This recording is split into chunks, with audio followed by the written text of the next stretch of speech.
quick tip I found, want to pass on, maybe it'll help you out. Post base connectors.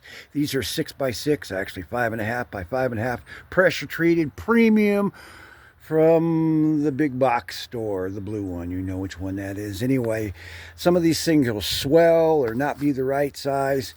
What I found was it was a real beast to get this post in here without a gap. I took these here and I've spread them out, and that was my first thing.